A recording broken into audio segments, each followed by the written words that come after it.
ನೀವು ಕರೆ ಮಾಡಿರುವ ಚಂದಾದಾರರು ಈಗ ಸದ್ಯಕ್ಕೆ ಬಿಸಿಯಾಗಿದ್ದಾರೆ. ದಯವಿಟ್ಟು ಕೆಲ ಸಮಯದ ನಂತರ ಮತ್ತೆ ಕರೆ ಮಾಡಿ. ಇದು ನನ್ನ ಧ್ವನಿ. ಬೆಂಗಳೂರಲ್ಲೇ ಓದಿದ್ದು ನಾನು. ಸೊ ಬೆಂಗಳೂರು ಇದು ನಮ್ಮ ಬೆಂಗಳೂರು. ಆದ್ರೂ ಎಲ್ಲೋ ಒಂದು ಶಿವಮೊಗ್ಗದ ಹುಡುಗಿ ಅಂತ ಹೇಳ್ಕೊಳ್ಳಿಕ್ಕೆ ಒಂದು ಸಣ್ಣ ಹೆಮ್ಮೆ ಇದೆ. ನಾನು ಅಪರ್ಣ ಚಂದನಬಾಲ ಅಂತ ಹೇಳಿ ಈಗ ಅವಳು great singer. Akashvani FM rainbow RJ ಗಳಾಗಿ ಗುರ್ತಿಸ್ಕೊಂಡ್ವಿ. ಅವ್ರಿಗೆ ಕನ್ನಡ ಬರ್ತಿರ್ಲಿಲ್ಲ ಅಷ್ಟಾಗಿ. So my first dubbing was to Priyanka Upendra. So Akashvani ನಂಟು ನಂಗೆ ಕಾಲೇಜಿನ ದಿನಗಳಿಂದಲೇ ಇತ್ತು. ನಾನು ಹೇಳೋದು ಆಕಾಶವಾಣಿ ನನ್ನ ತವರು ಮನೆ ಅಂತಾನೆ ಹೇಳೋದು. ನೋಡಿದ್ರೆ ಬಲ ಸುರೇಶ್ ಅವರು ಇದ್ರು. ಸೊ ಎಲ್ಲಿಂದ ಆಡಿಯೋ ಇಂದ I jump in to the video ಲೋಕ. I was a promo script writer and the channel voice to Zee Kannada. I work for 7 years. ಕ್ರಾಂತಿಯಿಂದ ನನ್ನ ನಾಟಕದ ಮತ್ತೊಂದು ಅಧ್ಯಾಯ ಶುರುವಾಯಿತು. ಅದನ್ನ ನೋಡಕ್ಕೆ ಬಂದವರು TN ಸೀತಾರಾಮ್ ಅವರು ಅವಾಗ ಕೇಳಿದ್ರು, ನಂದೊಂದು ಸೀರಿಯಲ್ ಇದೆ, ಬಂದ್ ಮಾಡ್ತೀಯಮ್ಮ ಅಂತ. ಸೊ ಅಲ್ಲಿಂದ I came to the visual ಕಿರುಚಿತ್ರಕ್ಕೆ ಪಾದಾರ್ಪಣೆ ಆಯ್ತು. Is a godfather to my dubbing work. ಕ್ಷೇತ್ರದಲ್ಲೂ ಒಬ್ರು ಸಿಗ್ಬೇಕಲ್ಲ, ಗುರು ಒಬ್ಬ ಇರ್ಲೇಬೇಕು. ಮುಂದೆ ಅವ್ರು ಇದ್ರೆ ತಾನೇ ನಾವು ಅವ್ರ ಹಿಂದೆ ಹೋಗೋದು. So Kasaraju was my dubbing and ಅವರು ಮೊನ್ನೆ ನನಗೆ ಎಫಾತ ಎಕ್ಸಲೆನ್ಸ್ ಅವಾರ್ಡ್ ಕೊಡಕ್ಕೆ ಅವರೇ ಕಾರಣ. ನಮಸ್ತೆ ಕುಮುದವಲ್ಲಿ ಅರುಣ್ ಮೂರ್ತಿ ಮೇಡಮ್ಗೆ. ಇಷ್ಟು ದಿನಗಳ ಕಾಲ ಈ ಕಡೆ ಕೂತು ಅದನ್ನ ಅದೇ ಹೋಸ್ಟ್ ಮಾಡ್ತಿದ್ವಿ, ಒಂದಷ್ಟು ಮಾಡ್ತಾ ಇದ್ವಿ. ಒಂದು ಫಸ್ಟ್ ಟೈಮ್ ಗೆಸ್ಟ್ ಆಗಿ ಬಂದಿರೋ ಹೌದು, ಕರ್ನಾಟಕಗೆ ನಿಮ್ಗೆ welcome. Thank you so much. ಇದೇ ನನಗೆ ಲಿಟಲ್ ಎಂಬರಾಸಿಂಗ್ ಆಗಿದೆ. ನಮ್ಗೆಲ್ಲರಿಗೂ ಗೊತ್ತು ನಿಮ್ಮ ಹೆಸರು, ನಿಮ್ಮ ಪರಿಚಯ ಅಂತ ಕೂಡ. ಸೊ ನಮ್ಮ ವೀಕ್ಷಕರಿಗಾಗಿ ನಿಮ್ಮ ಹೆಸರು ಪರಿಚಯ. ನಾನು ಕುಮುದವಲ್ಲಿ ಅರುಣ್ ಮೂರ್ತಿ ಅಂತ. ನಾನು ಹುಟ್ಟಿದ್ದು ಒಂದು ಸಣ್ಣ ಹಳ್ಳಿಯಲ್ಲಿ. Actually I am basically from Shivamogga, Sagara district. Shiralakoppa ಅನ್ನೋ ಒಂದು ಸಣ್ಣ ಹಳ್ಳಿಯಲ್ಲಿ ಹುಟ್ಟಿದ್ದು. ಓದಿದ್ದು ಬೇಸಿಕಲಿ ಕೆಲವೊಂದು ಪ್ರೈಮರಿ ಸ್ಕೂಲ್ ಎಲ್ಲ, ಪ್ರಾಥಮಿಕ ಆಗಿದ್ದೆಲ್ಲ ನನಗೆ ಸಾಗರದಲ್ಲಿ. ಆಮೇಲೆ ಬೆಂಗಳೂರಿಗೆ ಶಿಫ್ಟ್ ಆಗಿದ್ದು. ಸೊ ಹುಟ್ಟಿ ಓದಿದ್ದು ಬೆಳೆದಿದ್ದು ಎಲ್ಲ ಬೆಂಗಳೂರಲ್ಲೇ ಓದಿದ್ದು ನಾನು. ಸೊ ಬೆಂಗಳೂರು ಇದು ನಮ್ಮ ಬೆಂಗಳೂರು. ಸೊ ಆದ್ರೂ ಎಲ್ಲೋ ಒಂದು ಶಿವಮೊಗ್ಗದ ಹುಡುಗಿ ಅಂತ ಹೇಳ್ಕೊಳ್ಳಿಕ್ಕೆ ಒಂದು ಸಣ್ಣ ಹೆಮ್ಮೆ ಇದೆ. ಇವತ್ತಿಗೂ ಅಲ್ಲಿ ಶಿವಮೊಗ್ಗದಲ್ಲಿ ಅಜ್ಜಿ ಇದ್ದಾರೆ, ಅವ್ರಿಗೆ 105 ವರ್ಷ. ಅವರಿಂದ ಎಲ್ಲೋ ಬಂದಿರಬಹುದು. ನಮ್ಮ ಅಜ್ಜಿ ಸಂಪ್ರದಾಯ ಹಾಡುಗಳನ್ನ ಬಹಳಷ್ಟು ಹಾಡ್ತಾ ಇದ್ರು. ಸೊ ಹಾಗಾಗಿ ಎಲ್ಲೋ ಆ ರಕ್ತ ನಮ್ಮಲ್ಲೂ ಬಂದಿದೆ. ನಮ್ಮ ತಂದೆ ಗಮಕಿ MA ಜಯರಾಮರಾವ್ ಅಂತ ಹೇಳಿ, ಅವರು ಸಂಗೀತ ವಿದ್ವಾಂಸರು. ನಮ್ಮ ತಾತ ಕೂಡ ಗಮಕಿ ಅನಂತ ಪದ್ಮನಾಭರಾವ್ ಅಂತ ಹೇಳಿ. ಸೊ ಸಂಗೀತ, ಸಾಹಿತ್ಯ, ನಾಟಕ ಎಲ್ಲವೂ ತಂದೆಯ ತಾತನ ವಂಶ ಪಾರಂಪರೆಯ ಒಂದು ಸಣ್ಣ ಬಳುವಳಿ. ಈಗ ಸಣ್ಣದಾಗಿ ಅದಷ್ಟು ಅವರಷ್ಟು ವಿದ್ವಾಂಸರು ಅಥವಾ ವಿದ್ವಾಂಸರಲ್ಲ ಅಂತ ಹೇಳಿದ್ರು, ಎಲ್ಲೋ ಒಂದು ಸಣ್ಣದಾಗಿ ಮುಂದುವರ್ಸ್ಕೊಂಡು ಹೋಗ್ತಾ ಇದೀವಿ ಅನ್ನೋ ಒಂದು ಸಂತೃಪ್ತಿ ನನಗೆ. ಸಣ್ಣದಾಗಿ ಅಂತ ಹೇಳೋದು ನಮ್ಗೆಲ್ಲೂ ಕೂಡ ಸಣ್ಣದಾಗಿ ಅಂತ ಅನಿಸ್ತಾ ಇಲ್ಲ. ಯಾಕಂದ್ರೆ ಇತ್ತೀಚೆಗೆ ಎಫಾತ ಎಕ್ಸಲೆನ್ಸ್ ಅವಾರ್ಡ್ ಅನ್ನ ಕೊಟ್ಟು ನಿಮಗೆ ಗೌರವಿಸಲಾಗಿದೆ. So congratulation. Thank you. And ಹೇಗ್ ಫೀಲ್ ಮಾಡ್ತೀರಾ ಲೈಕ್ ಆದಷ್ಟು ಅವಾರ್ಡ್ ಗುರುತಿಸಿ? ನಿಜವಾಗ್ಲೂ ಈ ಗುರುತಿಸುವಿಕೆ ಅಂತಾರಲ್ಲ, ದಿಸ್ ರೆಕಗ್ನಿಷನ್, ಗುರುತಿಸುವಿಕೆ, ಅದು ಮುಖ್ಯವಾಗಿ ಬಹಳ ನಮ್ಮ ಫೀಲ್ಡ್ಗೆ ಬೇಕಾಗತ್ತೆ. ಏನೇನೋ ಸಾಧನೆ ಮಾಡಿ ಪಡ್ಕೊಳ್ಳೋರು ಇದ್ದಾರೆ. ನಮ್ಮ ಸಾಧನೆಯ ಮೆಟ್ಟಿಲಿಂದ ಬಹಳ ದೂರ ಇದೆ.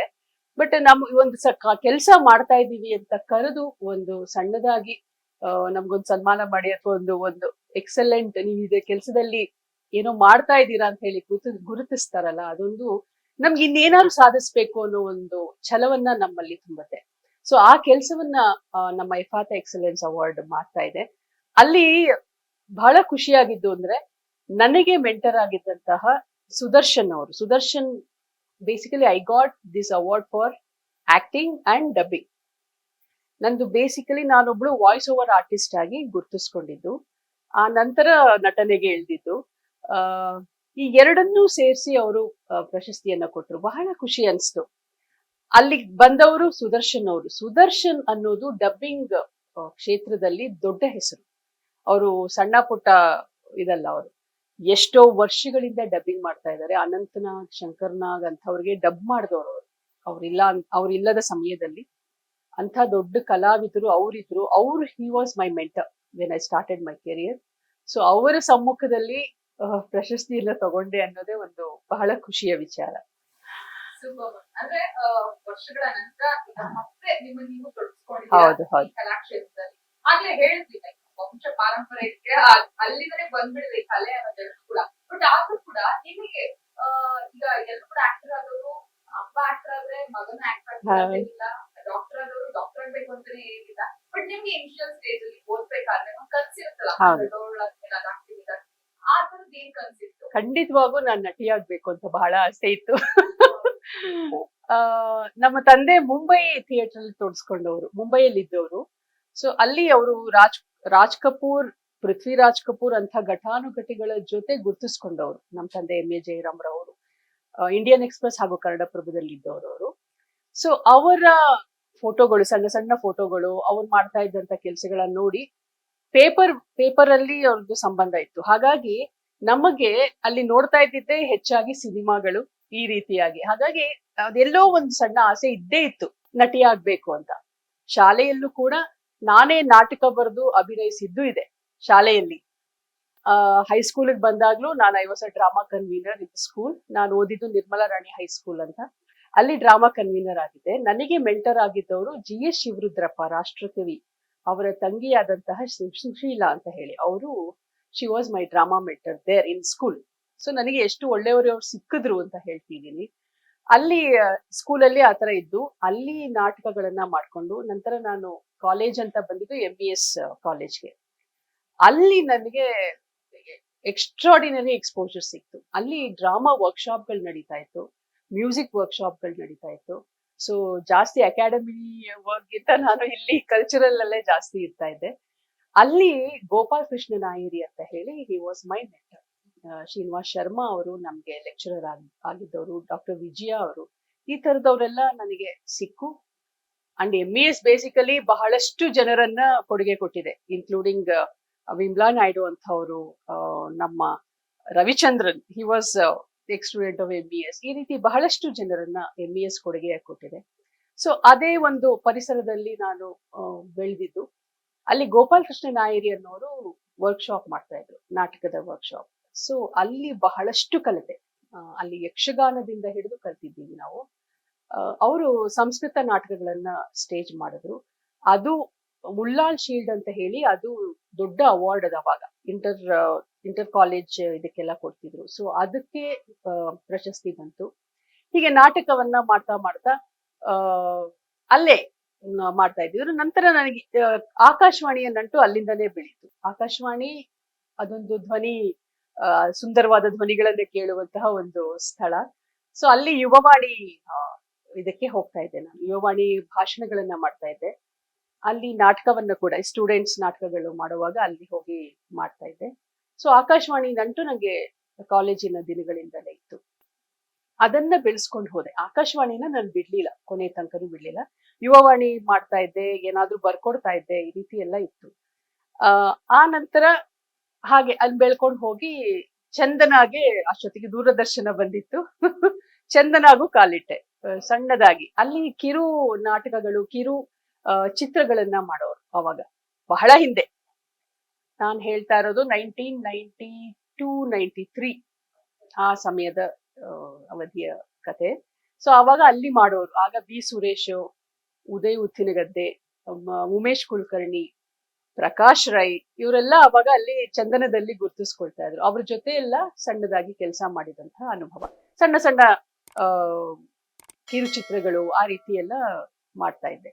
ಅಲ್ಲಿಗೆ ಅದೊಂದು ಸ್ಟೇಜ್ ಆಯ್ತು. ನಂತರ ಗೊತ್ತೇ ಇರೋ ಹಾಗೆ ಮದುವೆ ಆಯ್ತು. ಮದುವೆ ಆದ್ಮೇಲೆ ಜವಾಬ್ದಾರಿಗಳು ಹೆಚ್ಚಿ ಅದೆಲ್ಲ ಕಮ್ಮಿ ಆಗ್ತಾ ಇದೆದ್ದು ಜಾಸ್ತಿ ಆಗ್ತಾ ಹೋಯ್ತು. ಅಲ್ಲಿಗೆ ಒಂದು ದೊಡ್ಡ ಬ್ರೇಕ್, ಎಲ್ಲದರಿಂದ ಬ್ರೇಕ್ ಇತ್ತು. ನಟಿ ಆಗ್ಬೇಕು ಅಂತ ಅನ್ಕೊಂಡಿದ್ದವರು, ಅಂದ್ರೆ ವಾಯ್ಸ್ ಕೊಟ್ಟು ಡಬ್ಬಿಂಗ್ ಆರ್ಟಿಸ್ಟ್ ಆಗಿ ಹೆಚ್ಚಿ ಕೊಡ್ತೀರಾ, ವಾಯ್ಸ್ ಕೂಡ ಅಂದ್ರೆ ಆರ್ಜೆ ಆಗಿ ಕೂಡ ಗುರುತಿಸ್ಕೊಳ್ತೀರಾ, ಅದೊಂದು ಸಿಗ್ನೇಚರ್ ಇರುತ್ತೆ. ಸಿಗ್ನೇಚರ್ ಆಗಿದೆ. ನಾನು RJ ಆಗಿ ಹೇಳಿದ್ದು ಅದು. ಅದಕ್ಕಿಂತ ಹೆಚ್ಚಾಗಿ ನಾನು ಗುರುತಿಸ್ಕೊಳ್ಳೋದು ಆನ್ ಮೊಬೈಲ್ ಅಂತ ಒಂದು ಸಂಸ್ಥೆ ಇತ್ತು. ಅದು ಮೊಬೈಲ್ಗಳಿಗೆ ಧ್ವನಿಯನ್ನು ಕೊಡುವಂತದ್ದು. ಇವತ್ತಿಗೂ ಕೂಡ ವೊಡಾಫೋನ್ ನಲ್ಲಿ ನನ್ನ ಧ್ವನಿ ಬರುತ್ತೆ. ನೀವು ಕರೆ ಮಾಡಿರುವ ಚಂದಾದಾರರು ಈಗ ಸದ್ಯಕ್ಕೆ ಬಿಸಿಯಾಗಿದ್ದಾರೆ. ದಯವಿಟ್ಟು ಕೆಲ ಸಮಯದ ನಂತರ ಮತ್ತೆ ಕರೆ ಮಾಡಿ. ಇದು ನನ್ನ ಧ್ವನಿ. ಎಷ್ಟೋ ಜನಕ್ಕೆ ಗೊತ್ತೇ ಇರಲ್ಲ, ನಮಗೂ ಕೂಡ ಗೊತ್ತೇ ಇರಲಿಲ್ಲ. ಅವಾಗ ಏರ್ಟೆಲ್, ಏರ್ಸೆಲ್, ಐಡಿಯಾ ಪ್ರತಿಯೊಂದಕ್ಕೂ ಈ ರೀತಿಯ ಒಂದು ಧ್ವನಿಯನ್ನ ನಾವು ಕೊಡ್ತಾ ಇದ್ವಿ.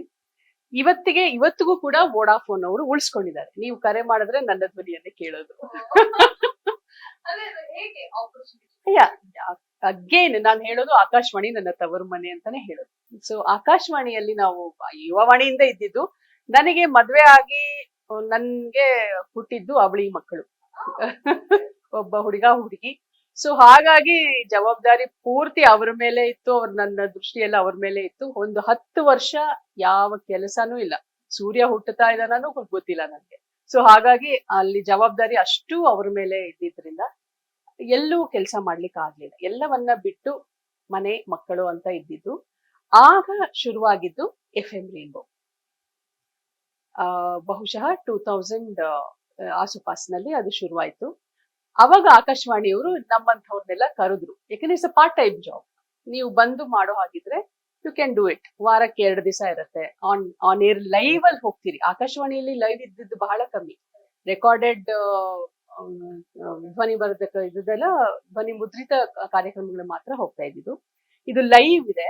ಸೊ ನಿಮ್ಮಂಥ ಎಕ್ಸ್ಪೀರಿಯನ್ಸ್ಡ್ ಅವರು ಬರ್ಬೇಕು ಅಂತ ಹೇಳಿದಾಗ ನಾನು ಅಪರ್ಣ ಆಗ ಅಲ್ಲಿದ್ರು, ಚಂದನ ಬಾಲ ಅಂತ ಹೇಳಿ, ಈಗ ಅವಳು ಗ್ರೇಟ್ ಸಿಂಗರ್. ಅವ್ರೆಲ್ಲರೂ ನಮ್ದೊಂದು ಗ್ಯಾಂಗ್, ನಾವೆಲ್ಲ ಸೇರಿ ಆಕಾಶವಾಣಿ FM ರೇನ್ಬೋ ಆರ್ಜೆಗಳಾಗಿ ಗುರ್ತಿಸ್ಕೊಂಡ್ವಿ. ನನಗೆ ಆರ್ಜೆಯಿಂಗ್ ಆನ್ ಏರ್ ಮಾತಾಡೋಕ್ಕಿಂತ ಅದರ ಹಿಂದಿನ ಪ್ರೊಡಕ್ಷನ್ ಕೆಲಸಗಳು ಬಹಳ ಖುಷಿ ಕೊಡ್ತಾ ಇತ್ತು. ಲೈಕ್ ಗೆಸ್ಟ್ ಗಳನ್ನ ಕರ್ಕೊಂಡ್ ಬರೋದು, ಅವ್ರ ಜೊತೆ ಇಂಟರಾಕ್ಟ್ ಮಾಡೋದು, ಈ ರೀತಿ ಒಂದು ಕೆಲಸಗಳನ್ನ ಬಹಳಷ್ಟು ಮಾಡ್ತಾ ಇದ್ದೆ ನಾನು. ಆಮೇಲೆ ಪ್ರೊಡಕ್ಷನ್ ವರ್ಕ್, ಲೈಕ್ ಆಕಾಶವಾಣಿ ಅನ್ನೋದು ಒಂದು ದೊಡ್ಡ ಗ್ರಂಥ ಭಂಡಾರ. ಅಲ್ಲಿ ಏನೇನಿದೆ ಅಂತ ನನಗೆ ಇವತ್ತಿಗೂ ನಾನು ಅದನ್ನ ಹುಡುಕಕ್ಕೆ ಸಾಧ್ಯವಿಲ್ಲದಂತಹ ಒಂದು ದೊಡ್ಡ ಸಮುದ್ರ ಅದು. ಅಷ್ಟು ಧ್ವನಿಗಳು ಅಲ್ಲಿ ಅಡಕವಾಗಿದೆ. ಎಂಥವ್ರದ್ದು ಧ್ವನಿ ಕೂಡ ನಿಮ್ಗೆ ಅಲ್ಲಿ ಸಿಗತ್ತೆ. ಅಷ್ಟು ಚೆನ್ನಾಗಿದೆ ಅದು. ಸೊ ಅದನ್ನ ಹೆಂಗಾರು ಮಾಡಿ ಎಕ್ಸ್ಪ್ಲೋರ್ ಮಾಡ್ಬೇಕು ಅಂತ ಹೇಳಿ FM ರೇನ್ಬೋನಲ್ಲಿ ನಾನೊಂದು ಬ್ರೇಕ್ ಪಾಯಿಂಟ್ ಅಂತ ಒಂದು ಕಾರ್ಯಕ್ರಮ ಮಾಡಿದೆ. ಅದು ಸಣ್ಣ ಸಣ್ಣ ಪ್ರತಿಯೊಂದು ಕ್ಷೇತ್ರದಿಂದ ಅವರ ಧ್ವನಿಯನ್ನ ನೀವು ಗುರುತಿಸ್ಬೇಕು. ಆ ರೀತಿಯ ಒಂದು ಕಾರ್ಯಕ್ರಮವನ್ನ ಇದು 2000 ಎಪಿಸೋಡ್ಸ್ ಆವಾಗ FM ರೇನ್ಬೋನಲ್ಲಿ. ಸೊ ಆ ರೀತಿ ಒಂದು ಕ್ವಿಜ್ ಕಾರ್ಯಕ್ರಮಗಳು ಈ ರೀತಿ ಮಾಡಿದೆ. ಅಂತಾಕ್ಷರಿಗಳಿ ಅಂತ ಅವಾಗೆಲ್ಲ I was a content head. Like ಕಂಟೆಂಟ್ಗಳು ಕೊಡ್ತಾ ಇದ್ವಿ ನಾವು. ಅಂತಾಕ್ಷರಿಗಳು ಮಾಡಿದ್ವಿ. ಲಂಚ್ ಬಾಕ್ಸ್ ಅಂತ ಮಾಡಿ ಗೆಸ್ಟ್ ಗಳನ್ನ ಕರೆದು ಲೈವ್ ಅಲ್ಲಿ ಮಾತಾಡ್ಸಿದ್ವಿ. ಸೊ ಅವಾಗ ಬೇರೆ ಯಾವ ಕಾಂಪಿಟೇಷನ್ ಇದ್ದಿಲ್ಲ. Akashvani FM rainbow was only the FM rainbow. FM channel ಇದ್ದಿದ್ದು. ನಂತರ 91 ಬಂದಿದ್ದು ಅದು ಆಗೋವಾಗ. ಸೊ ಅದು ಬಹಳ ಸೊಗಸಾಗಿತ್ತು. ಆ ಸಮಯದಲ್ಲಿ ಒಂದು ಅದ್ಭುತವಾದಂತಹ ಕಾರ್ಯಕ್ರಮ ಮಾಡಿದ್ದು ಬೆಳ್ಳಿ ತೆರೆಯ ಬಂಗಾರದ ಮನುಷ್ಯ ಅಂತ ಹೇಳಿ. ಅವಾಗ ರಾಜ್ಕುಮಾರ್ ಇದ್ರು. ಸೊ ಅವರ ಬಗ್ಗೆ ಒಂದು ಸಪ್ತಾಹ ಕಾರ್ಯಕ್ರಮವನ್ನ ಮಾಡಿದ್ವಿ. ಬಹಳ ಸೊಗಸಾಗಿತ್ತು. ಒಳ್ಳೆಯ ರೆಸ್ಪಾನ್ಸ್ ಬಂತು. BV ಮೋಹನ್ ಅಂತ ನಂದು ಅವ್ರದ್ದು ಪ್ರೊಡಕ್ಷನ್ ಆಗಿತ್ತದು.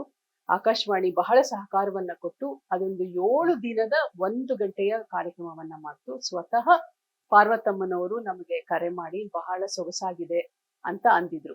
ನಾವು ಅದನ್ನ ಮೀಟ್ ಮಾಡ್ಬೇಕು ಅನ್ಕೊಂಡ್ವಿ ರಾಜ್ಕುಮಾರ್ ಅವ್ರನ್ನ. ಬಟ್ ಅವ್ರು ಬಹಳ ಅವಾಗ ಇಳಿದು ಹೋಗಿದ್ರು. ಅವ್ರಿಗೆ ಅಷ್ಟು ಆರೋಗ್ಯ ಚೆನ್ನಾಗಿದ್ದಿಲ್ಲ. ಅವ್ರು ಕೇಳಿದ್ದಾರೆ ಅಂತ ಹೇಳಿದ್ರು ಅಷ್ಟು ಮಾತ್ರ. ಅದೊಂದು ಅದ್ಭುತವಾದಂತ ಕಾರ್ಯಕ್ರಮ.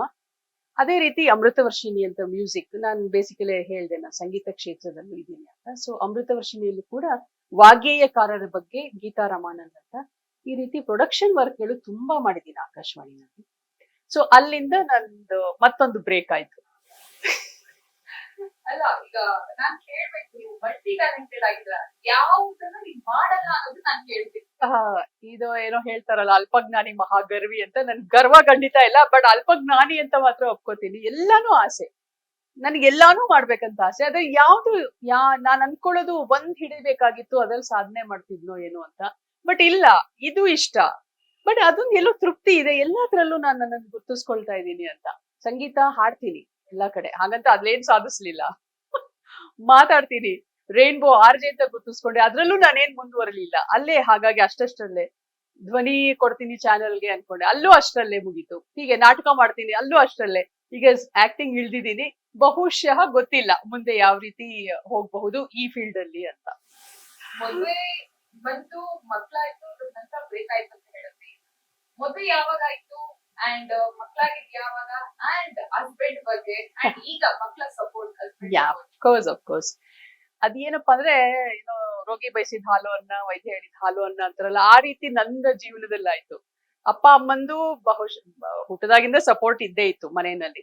ನಾನು ದೊಡ್ಡವಳು ಮನೆಯಲ್ಲಿ, ಅಮ್ಮ ಗೃಹಿಣಿ. ಅಮ್ಮನ ಸಪೋರ್ಟ್ ನಾನು ಹೇಳ್ತೀನಿ, ಸಿನಿಮಾ ತೋರ್ಸಕ್ ಶುರು ಮಾಡಿದೆ ನಮ್ಮಮ್ಮ. ಪ್ರತಿ ಶುಕ್ರವಾರ, ಅವಾಗ ರಿಲೀಸಿಂಗ್ ಅಲ್ಲ, ಶುಕ್ರವಾರ ಬೆಳಗ್ಗೆ ಆದ್ರೆ ನೂನ್ ಶೋಗೆ ನಾನು ನಮ್ಮಮ್ಮ ಇಬ್ರು ಸಿನಿಮಾಗೆ ಹೋಗಿದ್ದು ಉಂಟು. ಆ ರೀತಿ ಸಿನಿಮಾಗಳನ್ನ ನೋಡಿ ನೋಡಿ ಆ ಸಿನಿಮಾ ಹಾಡೋ ಸಿನಿಮಾ ಅದೆಲ್ಲ ಮೈಯಲ್ಲೇ ಬೇರೂರ್ ಬಿಡ್ತದೆ. ಹಾಗಾಗಿ ಅಲ್ಲಿಂದ ಬಂದು ನನ್ನ ತಂಗಿ ನನ್ನ ತಮ್ಮ ಇದ್ದಾರೆ. ತಂಗಿ ಈಗ ಸದ್ಯಕ್ಕೆ she is a DTP operator and ಅವಳು ಅದರಲ್ಲಿ ಇದ್ದಾಳೆ ಲೈನ್ ಅಲ್ಲಿ. ತಮ್ಮ is in Hong Kong right now, but ಅವನು ಕೂಡ ಒಳ್ಳೆಯ ಹಾಡುಗಾರ, ಒಳ್ಳೆಯ ನಟ. ಅವನು ಹಾಂಗ್ಕಾಂಗ್ ಅಲ್ಲಿ ಇದ್ದಾನೆ. ಇಲ್ಲಿ ಬೆಂಗಳೂರಿಗೆ ಬಂದ್ರೆ ಒಂದ್ ನಾಟಕ ಮಾಡೋದಕ್ಕೆ ಹೋಗೇ ಹೋಗ್ತಾನೆ. ಹಿ ಈಸ್ ಇಂಟು ವೇದಿಕೆ ತಂಡ, CR ಸಿಂಹ ಅವರ ಮಗ ಋತ್ವಿಕ್ ಸಿಂಹ ಅವರ ವೇದಿಕೆ ತಂಡದಲ್ಲಿ ಅವನು ಇದ್ದಾನೆ. ಸೊ ಅವನಿಗೂ ನಾಟಕದ ಹುಚ್ಚು ಬಹಳ ಇದೆ. ಸೊ ಈ ರೀತಿ ನಮ್ಮಲ್ಲಿ ಈ ಹುಚ್ಚಿದೆ, ಇಡೀ ಫ್ಯಾಮಿಲಿ ಈ ತರ ಇದೆ. ನಮ್ಮ ತಂದೆಯ ಗೆಳೆಯರು PNS ಮೂರ್ತಿ ಅಂತ, ಅವರೊಬ್ರು ಕಲಾ ಪೋಷಕರು. ಈಸ್ ಬೇಸಿಕಲಿ CA ಅಂಡ್ ಮಾಡ್ಕೊಂಡಿದ್ದವರು. ಅವರ ಮನೆಗೆ ನನಗೆ ಸೊಸೆಯಾಗಿ ಅವರೇ ಬಂದು ಕೇಳಿ ಮದ್ವೆ ಮಾಡ್ಕೊಂಡ್ರು. ಅವರ ಕೊನೆಯ ಮಗ ಅರುಣ್ ಮೂರ್ತಿ ಅಂತ ಹೇಳಿ. ಅವರ ದೊಡ್ಡ ಮಗಳು Veena Murthy Vijay, she is a doctorate in dance and she is world famous dancer in Kuchipudi. ಅವ್ರದ್ದೇ ಒಂದು ಅಕಾಡೆಮಿ ಇದೆ. ಅರುಣ್ ಅವರ ಅಣ್ಣ Kiran Murthy, he is also a CA and is a mridangist. ನನ್ನ ಯಜಮಾನ್ರು, ನನ್ನ ಕೈ ಹಿಡಿದವರು ಅರುಣ್ ಮೂರ್ತಿ ಅವರು. ಅವ್ರು ಬೇಸಿಕಲಿ ಅ ವಯಲಿನಿಸ್ಟ್, ಪಿಟೀಲ್ ನುಡಿಸ್ತಾರೆ. ಸೊ ನಾನು ಅಲ್ಲಿಂದ again jump to the more culturally exposed family. ಹೇಗೆ ಅಂತಂದ್ರೆ ನಮ್ಮತ್ತೆ ನಾನೇನ್ ಸುಮ್ನೆ ಕೂತಿದ್ರೆ ಯಾಕೆ ಸುಮ್ನೆ ಕೂತಿದ್ಯಾ, ಯಾಕೇನು ಬರೀತಾ ಇಲ್ಲ, ಯಾಕೆ ಎಲ್ಲೂ ಹೋಗ್ತಾ ಇಲ್ಲ ಅನ್ನೋ ಕೇಳೋ ಮಟ್ಟಕ್ಕೆ ನಮ್ಮತ್ತೆ ನನ್ನನ್ನ ಸಪೋರ್ಟ್ ಮಾಡ್ತಾ ಇದ್ರು. ನಾನು ಯಾವುದೇ ಆಂಕರಿಂಗ್ ಹೋಗ್ಲಿ, ಎಲ್ಲೇ ಹೋಗ್ಲಿ, ಅದನ್ನ ಬರ್ದಿದ್ದನ್ನ ಅವ್ರು ಓದ್ಬೇಕು. ತುಂಬಾ ಚೆನ್ನಾಗಿ ಬರ್ದಿದ್ಯಾ ಅಂತ ಹೇಳೋರು. ಅದು ಮುಗಿಸ್ಕೊಂಡು ಮನೆಗ್ ಬಂದ್ರೆ ನಮ್ಮ ಅತ್ತೆಗೆ ನಾನು ಅಷ್ಟು ವರದಿ ಒಪ್ಪಿಸ್ಬೇಕಾಗಿತ್ತು. She looked after me like that, ನಮ್ಮ ಅತ್ತೆ. ಕಡಿಮೆ ಈ ತರ ಹೌದು, ಫ್ಯಾಮಿಲಿ ಅದು family, PNS Murthy family. So ಅತ್ತಿಗೆ ಡಾನ್ಸರು. ಹೀಗಾಗಿ ಎಲ್ಲ ಪ್ರತಿಯೊಂದು ಅಲ್ಲೇ ನಾನು ತೊಡಗಿಸ್ಕೊಂಡ್ಬಿಟ್ಟೆ. ನಮ್ದೇ ಒಂದು ರಾಜರಾಜೇಶ್ವರಿ ಕಲಾನಿಕೇತನ ಅಂತಿದೆ, ಇವತ್ತಿಗೂ ಇದೆ. ರೀಸೆಂಟ್ ಆಗಿ ನಾವು 50 ವರ್ಷದ ಸೆಲೆಬ್ರೇಷನ್ ಕೂಡ ಮಾಡಿದ್ವಿ. Maybe you have seen in the Facebook, ಅದ್ರ ಬಗ್ಗೆ ಬರ್ದಿದ್ದೆ ನಾನು. ಅದು 50 ವರ್ಷ ಪೂರೈಸಿತು. ನಮ್ದೇ ಒಂದು ಸಂಸ್ಥೆ ಇದೆ, we promote dance and music. So ಅಲ್ಲಿ ಹಾಗಾಗಿ ಹಂಗೆ totally I want again in to the cultural, but family responsibility ಇದ್ದೇ ಇತ್ತು ನನಗೆ. ಮಕ್ಕಳು ಹುಟ್ಟಿದ್ದು 1998ನೇ ಇಸ್ವಿನಲ್ಲಿ, ನನಗೆ ಮದುವೆ ಆಗಿದ್ದು 96ರಲ್ಲಿ. ಅವಳಿ ಜವಳಿ ಆಗಿದ್ದರಿಂದ ನನಗೆ ಬೇರೆ ಯಾವ ಒಂದು ಕ್ಷೇತ್ರಕ್ಕೂ ಮತ್ತೆ ಅಥವಾ ನನ್ನ ಕಲ್ಚರಲ್ ಆಕ್ಟಿವಿಟೀಸ್ಗೆ ಸಮಯ ಕೊಡಕ್ ಸಾಧ್ಯ ಆಗ್ಲಿಲ್ಲ. ಅವ್ರಿಗೆ ಅವ್ರ ಒಂದು ಮಟ್ಟಕ್ಕೆ ನಾವು ತರಲೇಬೇಕಾಗತ್ತೆ. ಸೊ ಹಾಗಾಗಿ ಒಂದು 10 ವರ್ಷ ಅಲ್ಲಿ ಬ್ರೇಕ್ ಆಗಿತ್ತು. ಮತ್ತೆ ನಾನು ಹೇಳ್ದೆ FM ರೈನ್ಬೋಗೆ ಬಂದೆ ಅಂತ. FM ರೈನ್ಬೋನಲ್ಲಿ ಇನ್ನೇನು ನಾನು ಇನ್ನೊಂದಿಷ್ಟು ಹೆಸರು ಮಾಡೋಣ ಅನ್ಕೊಳ್ಳೋಷ್ಟರಲ್ಲಿ ನಮ್ಮ ಯಜಮಾನ್ರಿಗೆ ಈಸ್ಟ್ ಆಫ್ರಿಕಾಗೆ ಟ್ರಾನ್ಸ್ಫರ್ ಆಗೋಯ್ತು. Africa, he was in Wipro. He's basically he's a marketing man. ಅಲ್ಲಿಂದ ಅವ್ರಿಗೆ ಅಲ್ಲಿ ವಿಪ್ರೋನಲ್ಲಿ ಇದ್ದಿದ್ರಿಂದ ಅಲ್ಲಿ ಶಿಫ್ಟ್ ಆಗ್ಬೇಕಾಯ್ತು ಆಫ್ರಿಕಾಗೆ. ಹಿ ವಾಸ್ ಆಲ್ ಓನ್, ಬೇಡ ನೀನು ನಿಮ್ದು ಕಲ್ಚರಲ್ ಆಕ್ಟಿವಿಟೀಸ್ ಮಕ್ಕಳು ಮನೇಲೆ ಇರಿ ಅಂತ ಅಂದ್ರು. ಹೇಗೆ ಇರಕ್ಕಾಗತ್ತೆ ಅವರೊಬ್ಬರನ್ನೇ ಅಲ್ಲಿ ಅಷ್ಟು ದೂರ ಬಿಟ್ಟು. So we thought we also will go ಅಂತ ಹೇಳಿ ನಾನು ಮಕ್ಕಳು we went to East Africa. We were in Meru, Nairobi capital city. Meru was a township. ಅಲ್ಲಿ 2 ವರ್ಷ ಇದ್ವಿ. So again the total break, radio ಇಂದ ದೊಡ್ಡ ಬ್ರೇಕ್ ಆಯ್ತು. So we were in Meru for Africa. ಅಲ್ಲಿ ಕೂಡ ನಾನು ಅಲ್ಲಿ ಹಾಡು ಹೇಳ್ಕೊಡ್ತಾ ಇದ್ದೆ ಮಕ್ಕಳಿಗೆ. ಕನ್ನಡ ಕಲಿಸಿದೆ ಮೇನ್ಲಿ. ಅಲ್ಲಿಯ ಆಫ್ರಿಕನ್ ಮಕ್ಕಳಿಗೆ, ಅಲ್ಲಿ ಬರ್ತಾ ಇದ್ದಂತಹ ಜನಗಳಿಗೆ, ತರಕಾರಿ ಅವ್ರಿಗೆಲ್ಲರಿಗೂ ಕನ್ನಡ ಕಲಿಸಿದೀನಿ ಆಫ್ರಿಕಾನಲ್ಲಿ. ಈಗ ಮಕ್ಕಳು ಕೂಡ ಹೇಗೆ ಕಲೆಯಲ್ಲಿ ಹೌದು ಹೌದು, ನನ್ನ ಅದ್ ಹೇಳಿದ್ನಲ್ಲ, ಅದು ಫ್ಲಡ್. ನನ್ನ ಮಗಳು she is a classical dancer. She is an international yoga teacher. ಅವಳು ಗೌರಿ ಮೂರ್ತಿ ಅಂತ. You can go to her Insta and see. ಅವಳು ರಿಷಿಕೇಶ್ ಅಲ್ಲಿ ಟ್ರೈನ್ಡ್ ಅಪ್ ಯೋಗ ಪಟು ಅವಳು. And she mixes her yoga and dance to the autism children. She treats even the children also. ಆ ಥರ ಅವಳು, she is a psychology ಓದಿರೋದು ಅವಳು BA ನಲ್ಲಿ. ಮಗ ಇಬ್ರು ಒಂದೇ ಏಜ್ ಆದ್ರಿಂದ they are 27 years now. He is working for JP Morgan and he is a district level football player. Yeah. ಎಲ್ಲಾ ತಗೊಳ್ತಾರೆ. ಅವನೊಬ್ಬ ಇಲ್ಲ ಕಲ್ಚರಲ್ ಅಲ್ಲಿ. ಬೇರೆ ಬೇರೆ Yeah. ಬೇರೆ. ಅಂಡ್ ಅಲ್ಲಿಂದ ವಾಪಸ್ ಬಂದು ನಮ್ಮ ಅರುಣ್ ಮೂರ್ತಿ ಅವರು ನನ್ನ ಯಜಮಾನ್ರು ನೌ ಲೆಫ್ಟ್ ಆಲ್ ವಿಪ್ರೋ. ಸಾಕಾಯ್ತು ಎಲ್ಲ ಕಡೆ ಕೆಲಸ ಮಾಡಿ. We have our own manufacture, popcorn manufacturing company, Poppy Pop ಅಂತ ಹೇಳಿ. He is doing his own business now. It's a private limited company. You can find the popcorn in the shops. Super. ಅಂದ್ರೆ ಒಂದು break ಆಯ್ತು, ಒಂದಲ್ಲ Yes, ಎರಡು yes. Break ಹೌದು, ಆಯ್ತು. ಹೌದು. ಬ್ರೇಕ್ ಆದ್ಮೇಲೆ ಮತ್ತೆ ಬಂದೆ. ಅಂಡ್ ನಟಿಯರಿಗೂ ಕೂಡ ನೀವು ವಾಯ್ಸ್ ಕೊಡ್ತಿದ್ರಿ. ಹೌದು ಹೌದು ಹೌದು. So ಅದ್ರ ಬಗ್ಗೆ ಹೇಳಿ. ಅದು ಅಲ್ಲಿ ನಾನು ಆಫ್ರಿಕಾ ಇಂದ ಬಂದ ಮೇಲೆ ಇದೆಲ್ಲ ಡೆವಲಪ್ಮೆಂಟ್. ಆಫ್ರಿಕಾ ಇಂದ we came back after 2 years. ಅಷ್ಟೊತ್ತಿಗೆ the Bengaluru was totally different. ದೇವರ್ ಎಷ್ಟೊಂದು ರೇಡಿಯೋ ಚಾನೆಲ್ಸ್, ಎಲ್ಲಿ 4-5 ಸಿಕ್ಕಾಪಡೆ ಆಗ್ಬಿಟ್ಟಿತ್ತು.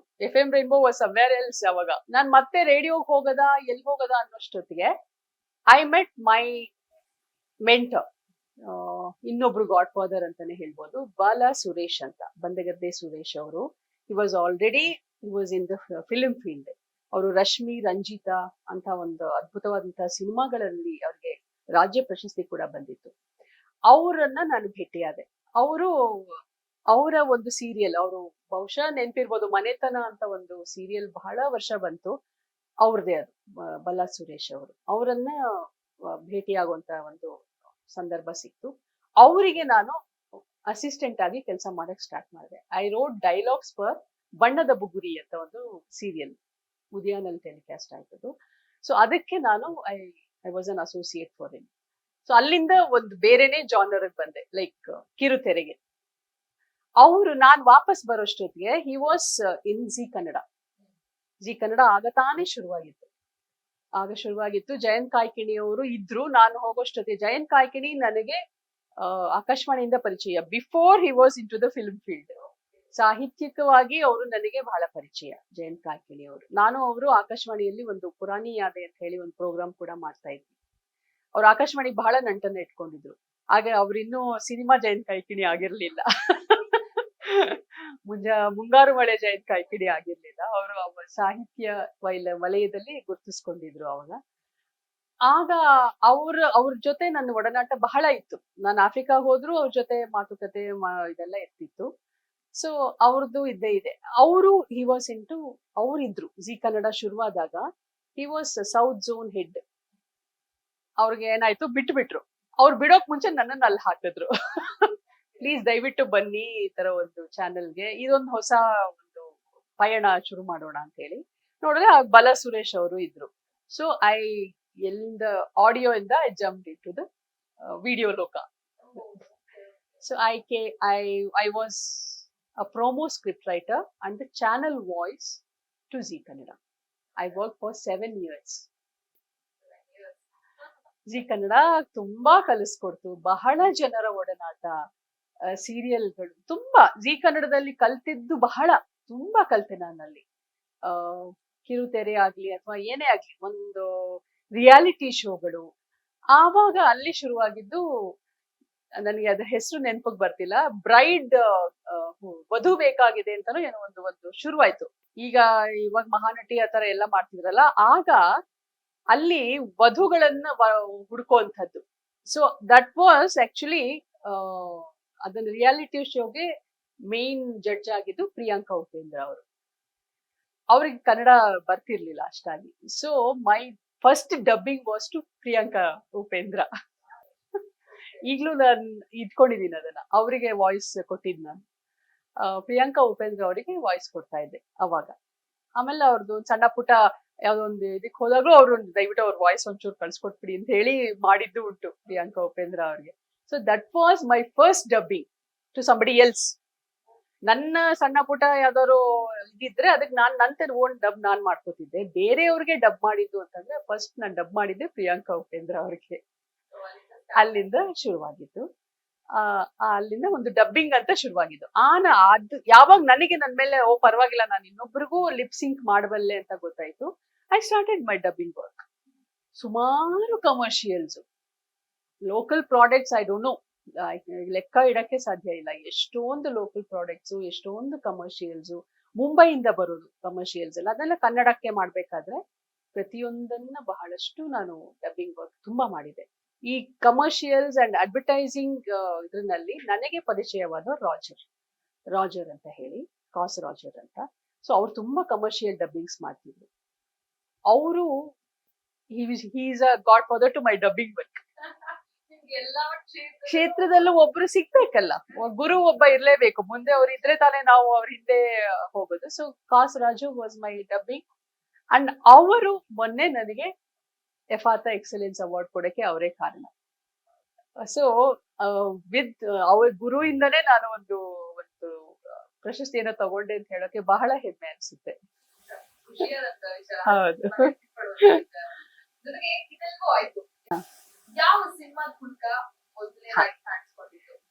ಆ ನಂತರ ಹೀಗೆ ನಡೀತಾ ಇತ್ತು ಜಿ ಕನ್ನಡ ಕೆಲ್ಸಗಳು.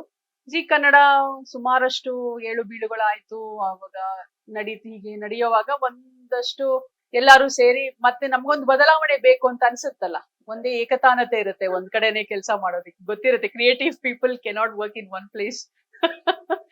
ಆ ಝೀನಲ್ಲಿ ಮಾಡುವಾಗ್ಲೇನೆ I shifted to on mobile. On mobile was like mobile voice overs. So ಅದನ್ನ ಬಹಳಷ್ಟು ಮಾಡ್ತಾ ಇದ್ದೆ, ವಾಯ್ಸ್ ಓವರ್ಸ್ ಎಲ್ಲಾ ನೆಟ್ವರ್ಕ್ ಗಳಿಗೂ ಮಾಡ್ತಾ ಇದ್ದೆ. ಅಲ್ಲಿಂದ ಯಾಕೋ ಒಂದ್ ದಿವಸ ನಾನು, ನನ್ನ ಗೆಳೆಯ ಒಬ್ಬ ಇದ್ದ, ಈ ಏನಂತಾರೆ ಅದಕ್ಕೆ, ಇ ಲರ್ನಿಂಗ್ ಪ್ರೋಗ್ರಾಮ್ ಅಂತ ಹೇಳಿ ಒಂದು ಶುರುವಾಯ್ತು. ಅಂದ್ರೆ ಮಕ್ಕಳಿಗೆ ಪಾಠ ಮಾಡೋದು. So that was one more project, that's was government project. So ಅದಕ್ಕೆ ನನ್ನ ಧ್ವನಿ ಆಯ್ಕೆ ಆಯ್ತು. ಸೊ ನಾನು ಇ ಲರ್ನಿಂಗ್ ಪ್ರಾಜೆಕ್ಟ್ಗೆ 7, 8, 9, 10 4 ಕ್ಲಾಸ್ಗಳಿಗೆ ಪಾಠ ಮಾಡೋದು, ಎಲ್ಲ ಗಣಿತ ಎಲ್ಲ. ಅದನ್ನ ಮಾಡುವಾಗ ನನಗೆ ಅಲ್ಲಿ ವಾಸುಕೇಶನ್ ಅಂತ ಒಬ್ರು ಪರಿಚಯ ಆದ್ರು. He is in to the theatre. So ಅವರು ನನ್ ಬಗ್ಗೆ ತಿಳ್ಕೊಂಡು, ಏನಕ್ಕೆ ಯಾಕೆ ಬಿಟ್ಬಿಟ್ರಿ ಮೇಡಮ್ ನಾಟಕ ಮಾಡೋದೆಲ್ಲ, ಬನ್ನಿ ನಮ್ಮಲ್ಲಿ ಪ್ರಕಾಶಂ ಅಂತ, ನಿಮ್ಗೆ ಗೊತ್ತಿರ್ಬೇಕು, ನಮ್ಮ PD ಸತೀಶ್ ಚಂದ್ರ ಅವ್ರ ಟೀಮಲ್ಲಿ ಅವರಿದ್ರು. ಒಂದ್ ದಿವಸ ಬನ್ನಿ ನಮ್ಮ ನಾಟಕ ನೋಡಿ ಅಂತ ಕರೆದ್ರು. ಸೊ ನಾಟಕ ನೋಡ್ಲೇಬೇಕು ಅಂತ ಹೇಗೋ ಸಮಯ ಮಾಡ್ಕೊಂಡು ಹೋದೆ. I was totally in tears. ನಾನು ಅಲ್ಲಿ ಇರ್ಬೇಕಾಗಿತ್ತು. ನಾನು why I am sitting here ಅಂತ, ನಾನು ಸ್ಟೇಜ್ ಮೇಲೆ ಇರ್ಬೇಕಾಗಿತ್ತು. What I am doing? ನಾನು ಕೂತ್ಕೊಂಡು ನಾಟಕ ನೋಡ್ಬೇಕಾ? ಇಲ್ಲ, ನನ್ನ ನಾಟಕವನ್ನ ನೋಡ್ಬೇಕು ಅಂತ. ನಂಗೆ ಬಹಳ ರಾತ್ರಿ ಎಲ್ಲ ನಿದ್ದೆನೆ ಬರ್ಲಿಲ್ಲ. So I want to come back to my stage ಅಂತ ಹೇಳಿ ಅವ್ನಿಗೆ ಹೇಳ್ದೆ, ವಾಸುಕೇಶನ್ಗೆ, ನಾನ್ ಬರ್ಬೇಕು, ನನ್ಗೆ ಸಣ್ಣದಾಗಿ ಶುರು ಮಾಡ್ಕೋತೀನಿ, ತುಂಬಾ ಟೈಮ್ ಕೊಡಕ್ ಆಗಲ್ಲ, ನಾಟಕಕ್ಕೆ ಸಮಯ ಬೇಕು, ಸುಮ್ನೆ ಹೋಗಿ ನಾಟಕ ಮಾಡಕ್ ಆಗಲ್ಲ, ಸಮಯ ಬೇಡತ್ತೆ ನಾಟಕ. ಸೊ ಅಂದಾಗ ಆಯ್ತು, ನಾವು ಕ್ರಾಂತಿ ಅಂತ ಒಂದು ನಾಟಕ ಮಾಡ್ತಾ ಇದೀವಿ, ರಂಗಪಯಣ ತಂಡದವರು, ನೀವು ಬನ್ನಿ ದಯವಿಟ್ಟು ಅಂತ ಹೇಳಿದ್ರು. ಖಂಡಿತ ಬರ್ತೀನಿ, ನಂಗೆ ಸಣ್ಣ ಪಾತ್ರ ಕೊಟ್ರು ಸಾಕು, ನಾನು I want to be on stage ಅಂತ. ಸರಿ ಅಂತ ಹೇಳಿ ಕ್ರಾಂತಿ ಅನ್ನೋದು ನನ್ನ ನಾಟಕದ ಕಮ್ಬ್ಯಾಕ್. ಅದರಲ್ಲಿ ಭಗತ್ ಸಿಂಗ್ ತಾಯಿಯ ಪಾತ್ರ. ಅದು ಎಷ್ಟು ಚೆನ್ನಾಗಿತ್ತು ಅಂತಂದ್ರೆ, ಸುಮಾರು ಜನ ನೋಡ್ದವ್ರೆಲ್ಲ ನಮ್ಗೆ ಭಗತ್ ಸಿಂಗ್ ತಾಯಿ, ಅದು ಕಾಗದ ಓದ್ತಾಳೆ ಅವಳು. ಭಗತ್ ಸಿಂಗ್ ಜೈಲಿನಿಂದ ಕಾಗದ ಬರೀತಾನೆ, ಅದನ್ನ ಓದ್ತಾಳೆ. That shadow play was so well. Everybody ನೋಡ್ತಾ ಇದ್ದವರೆಲ್ಲ ದೇ ವೆರಿ ಟಿಯರ್ಸ್. ಆ ತರ ಅದೊಂದು ತುಂಬಾ ಚೆನ್ನಾಗಿತ್ತು ಅಂಡೋ ಪ್ಲೇ. ಸೊ ಅದು ಅಲ್ಲಿಂದ, ಕ್ರಾಂತಿಯಿಂದ ನನ್ನ ನಾಟಕದ ಮತ್ತೊಂದು ಅಧ್ಯಾಯ ಶುರುವಾಯಿತು. ಸೊ ಅಲ್ಲಿಂದ ಉರುಗವ್ವ ಅಂತ ಹೇಳಿ, ಭೈರೇಗೌಡರ ಪ್ರೊಡಕ್ಷನ್ ನಲ್ಲಿ ಉರುಗವ್ವ ಅಂತ, ಅದು ಒಂದು 80 ವರ್ಷದ ಮುದುಕಿಯ ಪಾತ್ರ. ನಾನ್ ಮಾಡಿದೆ ಅದನ್ನ. ಅವ್ರು ಕೇಳಿದ್ರು, 80 ವರ್ಷ ಇದು ಮುದುಕಿಗೆ, ಇಡೀ ನಾಟಕ ನೀನ್ ಬಕ್ಕೊಂಡು ಹಿಂಗೇ ಅಲ್ಲಾಡ್ಕೊಂಡೇ ಮಾಡ್ಬೇಕು, you will be shivering the whole drama.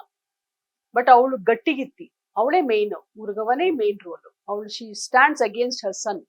ಮಗನ ವಿರುದ್ಧವಾಗಿ ನಿಂತು ಜನರಿಗೋಸ್ಕರ ಅವಳು ಹೋರಾಡ್ತಾಳೆ, 80 ವರ್ಷದ ಮುದುಕಿ. ಸೊ ಅದು ಬಹಳ ಚಂದವಾದ ನಾಟಕ. ಸೊ ಅದನ್ನ ಅವರು ನೀನೇ ಮಾಡ್ಬೇಕು ಅಂತಂದ್ರು.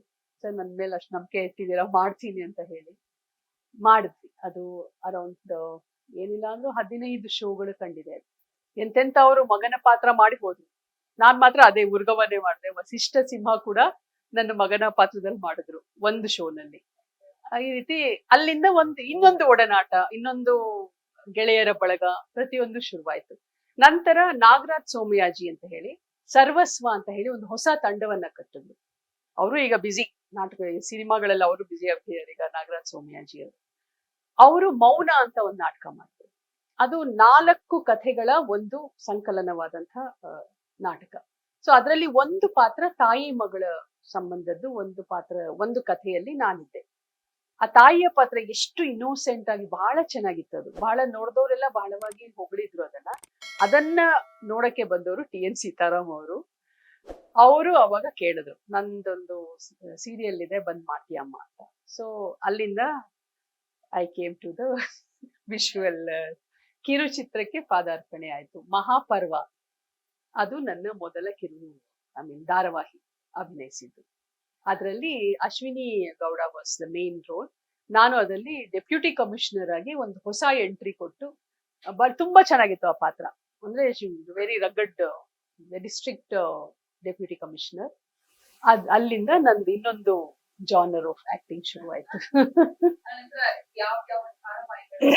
ಹಾ, ಅದ Mahaparva was my first reentry. ಅದು ಚಂದನದಲ್ಲಿ ಕಿರುಚಿತ್ರಗಳು ಮಾಡ್ತಾ ಇದ್ದೆ, ಬಹಳ ಹಿಂದೆ ಆಗೋಯ್ತದು. ರೀ ಎಂಟ್ರಿ ವಾಸ್ ಮಹಾಪರ್ವದಿಂದ ರೆಕಗ್ನಿಷನ್, ಲೈಕ್ ಪೀಪಲ್ ನನ್ನನ್ನ ಗುರುತಿಸಕ್ಕೆ ಶುರು ಮಾಡಿದ್ರು. ಮಹಾಪರ್ವದಲ್ಲಿ ಮಾಡಿದೀರಾ ಅಲ್ವಾ, ಒಳ್ಳೆಯ ರೋಲು ಅಂತ. ಮಹಾಪರ್ವ ಆದ ತಕ್ಷಣ ಚಿತ್ರಲೇಖ ಅಂತ ಬರ್ತಿತ್ತು. ಅದು ಅದ್ಭುತವಾದಂತಹ ಮಧ್ಯಾಹ್ನ 2 ಗಂಟೆಗೆ ಬರ್ತಿತ್ತು. ಅದು ಸುವರ್ಣಲ್ಲಿ ಬರ್ತಿತ್ತು ಅನ್ಸುತ್ತೆ, ಗೊತ್ತಿಲ್ಲ, I am not very sure. So ಅದರಲ್ಲಿ ಇನ್ನೊಂದು ಪಾತ್ರವನ್ನ ಕೊಟ್ರು. ಚಿತ್ರಲೇಖದಲ್ಲಿ ಒಬ್ಬ ಡಾಕ್ಟರ್ ಆಗಿ ಟ್ರೀಟ್ ಮಾಡುವಂಥದ್ದು. Not very small but it was a very effective. ಅಲ್ಲಿಂದಾನೇ ಕತೆ ಚೇಂಜ್ ಆಗುತ್ತೆ, ಆ ರೀತಿ ಒಂದು. ಸೊ ಅಲ್ಲಿ ಚಿತ್ರಲೇಖ ಆದ ತಕ್ಷಣ ಗೃಹಲಕ್ಷ್ಮಿ ಜಿ ಕನ್ನಡಕ್ಕೆ ಮತ್ತೆ ನಾನು ಧಾರಾವಾಹಿಯಲ್ಲಿ ಎಂಟ್ರಿ ಕೊಟ್ಟೆ. ಗೃಹಲಕ್ಷ್ಮಿ ಅಂತ ಹೇಳಿ ಸ್ವಪ್ನ ಕೃಷ್ಣ ಅವರ ಒಂದು ಪ್ರೊಡಕ್ಷನ್. ಅಲ್ಲಿ ಹೀರೋಯಿನ್ ಅಮ್ಮನ ರೋಲ್, ಅದು ಒಂದು ಮೇನ್ ರೋಲ್ ಅಲ್ಲಿ ಕಾಣಿಸ್ಕೊಂಡೆ, ಹೀರೋಯಿನ್ ಅಮ್ಮನಾಗಿ. ಸೊ ಗೃಹಲಕ್ಷ್ಮಿ. ನಂತರ Milana, Suvarna it's a mega, I think that was Milana was a very long, ಅದು ಬಹಳ ಉದ್ದವಾಗಿ ನಡೆದಂತಹ 2.5 ವರ್ಷ ನಡೆದಂತಹ ಧಾರಾವಾಹಿ ಅದು. ಮಿಲನನಲ್ಲಿದೆ. ಮತ್ತೆ ಒಂದು ಸಣ್ಣ ಬ್ರೇಕ್, ಮನೆಯಲ್ಲಿ ನಮ್ಮ ಅತ್ತೆ ಮಾವ ಸ್ವಲ್ಪ ಹುಷಾರಿದ್ದಿಲ್ಲ, ಸೊ ಅದೊಂದಾಯ್ತು. ನಂತರ ಉದಯ ನನಗೆ ಇನ್ನೊಂದು ಚಾನ್ಸ್ ಕೊಡ್ತು. ನಯನತಾರ ವಾಸ್ ಅಗೇನ್ ಮೈ ಇನ್ನೊಂದು ರೀ ಎಂಟ್ರಿ. ನಯನತಾರ 2 ವರ್ಷ ನಡೆದಂತಹ ಧಾರಾವಾಹಿ. ನಯನತಾರನಲ್ಲಿ ಹೀರೋ ಅಮ್ಮ ಆಗಿ ಮಾಡಿದೆ. ಅದು ಬಹಳವಾಗಿ ಹೆಸರು ಕೊಡ್ತು ನನಗೆ. ನಯನತಾರ ನಾನು ಬಹುಶಃ ನಯನತಾರಗಿಂತ ಮುಂಚೆನೆ ವೆನ್ ಐ ಡಿಡ್ ಇದು ಮಹಾಪರ್ವ ಮಾಡೋವಾಗ್ಲೇನೆ ನನಗೆ ಪ್ರತಿಭಾ ನಂದಕುಮಾರ್ ಅವರು ಸಾಹಿತ್ಯ ವಲಯದಲ್ಲಿ ಪರಿಚಯ ಇದ್ರು. ಅವರು ಸಿನಿಮಾ ಮಾಡಿದ್ರು. ಪ್ರತಿಭಾ ನಂದಕುಮಾರ್ ಅವರು ಸಾಹಿತ್ಯಿಕವಾಗಿ ಅವ್ರ ಪರಿಚಯ ಇದ್ರು. ಸಿನಿಮಾ ಮಾಡಿದಾಗ ಅವರು ಬಹಳಷ್ಟು ಸಾಹಿತಿಗಳನ್ನ ಸಿನಿಮಾದಲ್ಲಿ ಹಾಕೊಂಡ್ರು. ಸೊ ಅದು ನನ್ನ ಮೊದಲ ಚಿತ್ರ, ಸ್ನೇಕ್ ನಾಗ ಅಂತ ಹೇಳಿ. ಅದು ಯೋಗಿ ಅವರ 25ನೇ ಚಿತ್ರ, ಅದು ರಿಲೀಸೇ ಆಗ್ಲಿಲ್ಲ. ಅದರಲ್ಲಿ ವಿಲನ್ ಅಮ್ಮನ ರೋಲ್, ವಿಲನ್ ಇರ್ತಾನೆ ಒಬ್ಬ, ಅದೇ ಹಿತಾ ಚಂದ್ರಶೇಖರ್ಗೆ ಡೆಬ್ಯೂ ಮೂವಿ ಇದೆ actually. She was a heroine. So ಅದು ಯಾತಕ್ಕೆ ತೆರೆ ಕಾಣ್ಲಿಲ್ಲ ಗೊತ್ತಿಲ್ಲ. ವೆರಿ ಗುಡ್, ಗಿರೀಶ್ ಕಾರ್ನಾಡ್, ವಿಜಯಶ್ರೀ ಅವರೆಲ್ಲ ಇದ್ದಂತಹ ಸಿನಿಮಾ ಅದು. So that was my first movie, snake ನಾಗ ಅಂತ. ಅದು ತೆರೆ ಕಾಣ್ಲಿಲ್ಲ. ಎಲ್ಲ ಡಬ್ಬಿಂಗ್ ಕೂಡ ಆಗಿ ಎಲ್ಲ ಆಗಿ ರೆಡಿ ಇದ್ದ ಸಿನಿಮಾ ತೆರೆ ಕಾಣ್ಲಿಲ್ಲ. ಅದಾದ್ಮೇಲೆ ಅಸ್ತಿತ್ವ ಅಂತ ಹೇಳಿ, that was my second movie. ಅದರಲ್ಲಿ ನಾನು ವಿಲನ್, ಹೀರೋನ ಹಾಳು ಮಾಡುವಂಥದ್ದು. ಅಂದ್ರೆ ಅವನಿಗೆ ಒಂದು ಟರ್ನಿಂಗ್ ಪಾಯಿಂಟ್, ಅದು ಒಂದು ಚಿಕ್ಕಮ್ಮನ ಪಾತ್ರ ಅದು. ಸೊ ಅದು ಅಸ್ತಿತ್ವ ಅನ್ನೋದು 2ನೇದು. ಆಮೇಲೆ ಹೀಗೆ ನಡೀತು ಸುಮಾರು ಸಿನಿಮಾಗಳು, ಎಷ್ಟೊಂದು ಆರ್ಟ್ ಮೂವಿಗಳು. ಅದರಲ್ಲಿ ಸುಮಾರು ತೆರೆ ಕಾಣಿದೆ ಆತರ ಹೇಳ್ಬೋದು. ಒಂದು ಹೆಸರು, ನಾನ್ ಸ್ಟಾರ್ ಅಂತ ಮೂವಿ ಮಾಡಿದ್ದು ಮುಗುಳ್ನಗೆ ಸಿನಿಮಾದಲ್ಲಿ. ಯೋಗರಾಜ್ ಭಟ್ ನನಗೆ ಜಯಂತ್ ಕಾಯ್ಕಿಣಿ ಮೂಲಕ ಪರಿಚಯ. ಸೊ ಯೋಗರಾಜ್ ಭಟ್ ಅವರು ಅದರಲ್ಲಿ ಆಶಿಕಾ ಅಮ್ಮನ ರೋಲ್ ನಲ್ಲಿ ಮಾಡಿಸಿದ್ರು. ಇದೊಂದು ತಮಾಷೆ ಇದೆ. ಮೈಸೂರಲ್ಲಿ ಶೂಟಿಂಗ್ ನಡೀತಾ ಇದ್ದಿದ್ದು. ಅಪ್ ಅಂಡ್ ಡೌನ್ ಮಾಡ್ದೆ ನಾನು ಮೈಸೂರಿಗೆ. ಮನೆಯಲ್ಲಿ ಅತ್ತೆ ಹುಷಾರಿದ್ದಿಲ್ಲ. ಸೊ ಹಾಗಾಗಿ ಎವ್ರಿ ಮಾರ್ನಿಂಗ್ 3 ಗಂಟೆಗೆ ಎದ್ದು ಮೈಸೂರಿಗೆ ಹೋಗೋದು, ಅಲ್ಲಿ ಶೂಟಿಂಗ್ ಮುಗಿಸ್ಕೊಂಡು 7:30 ಪ್ಯಾಕಪ್, ವಾಪಸ್ ಮನೆಗೆ ಬಂದು ತಿರ್ಗಾ ಬೆಳಿಗ್ಗೆ ಹೋಗೋದು, ಈ ತರ ಅಪ್ ಅಂಡ್ ಡೌನ್ ಮಾಡಿದ್ದದ್ದು.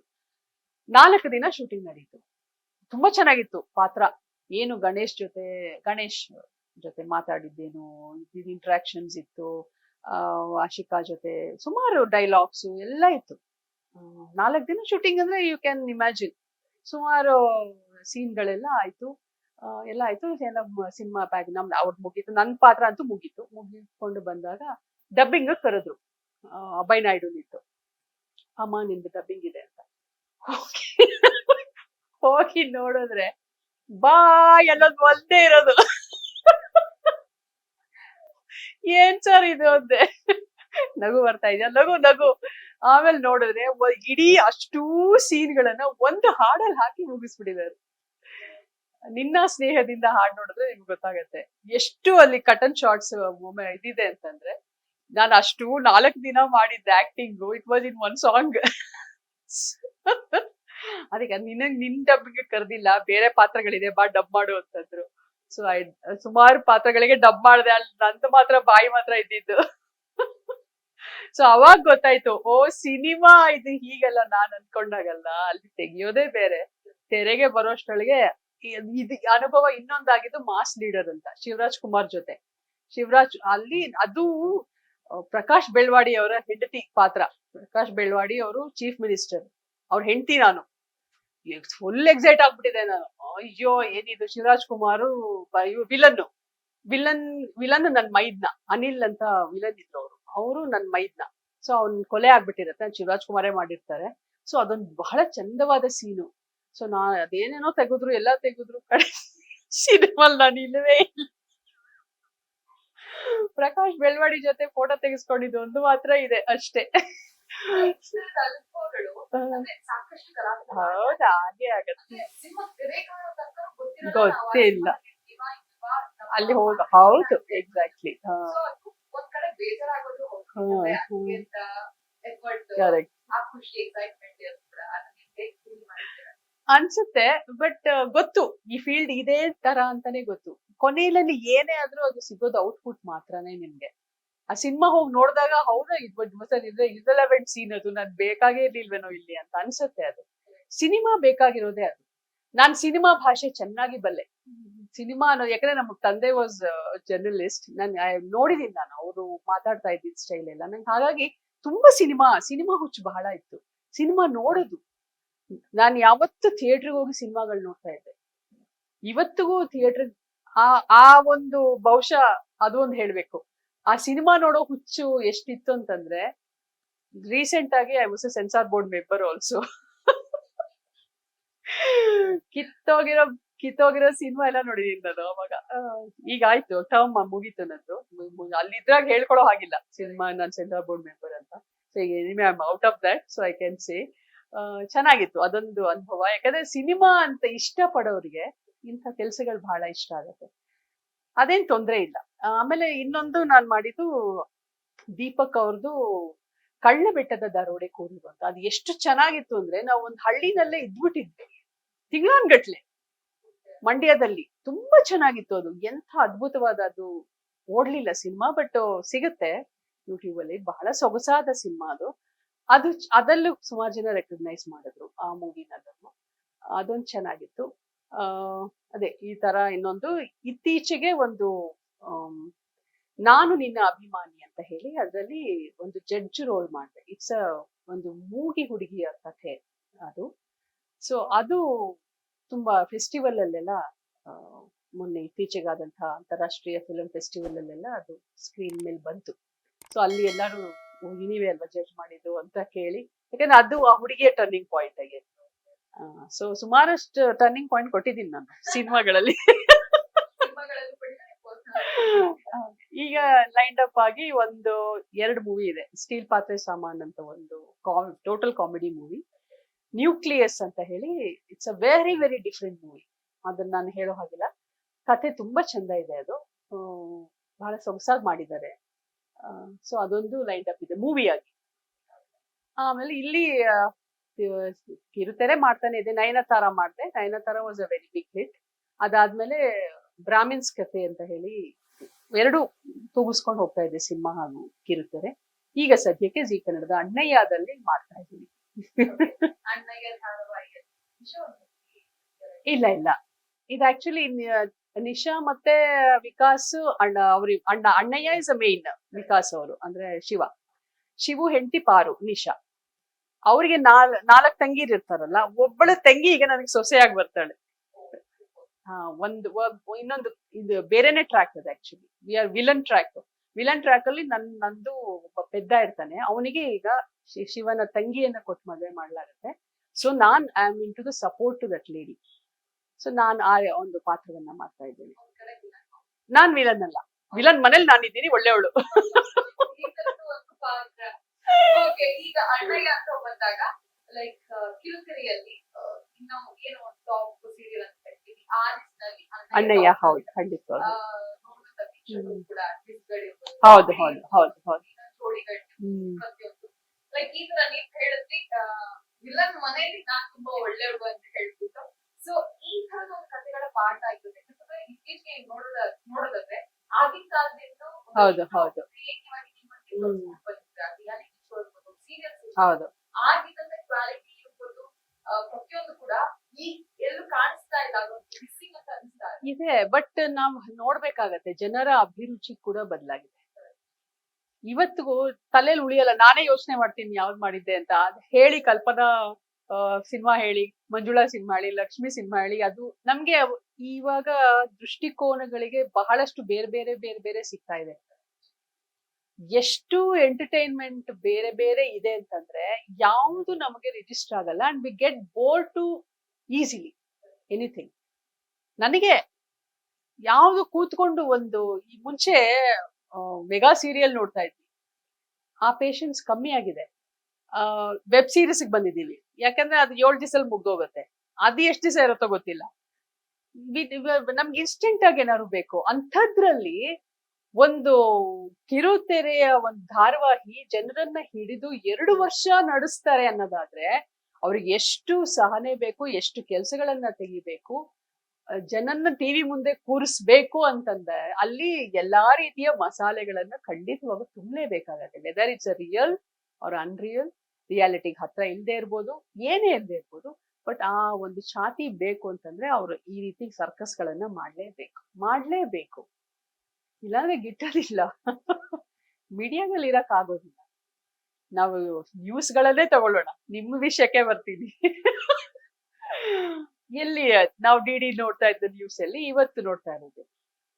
ಸೊ ಬದಲಾವಣೆ, ನಾವು ಹೇಗೆ ದೇಹದಲ್ಲಿ ಬದಲಾವಣೆ ಪ್ರಕೃತಿಯ ನಿಯಮ ಅಂತೀವೋ ಹಾಗೇನೆ ಎಲ್ಲಾ ಕ್ಷೇತ್ರಗಳಲ್ಲೂ ಬದಲಾವಣೆಗಳು ಬೇಕೇ ಬೇಕು. ನಮ್ಗೆ ಆಕಾಶವಾಣಿನಲ್ಲಿ 2 ಲೈನ್ ಮಾತಾಡ್ಬೇಕು ಒಂದು ಹಾಡಿನ ಬಗ್ಗೆ ಬರ್ದವರು ಅಷ್ಟೇ.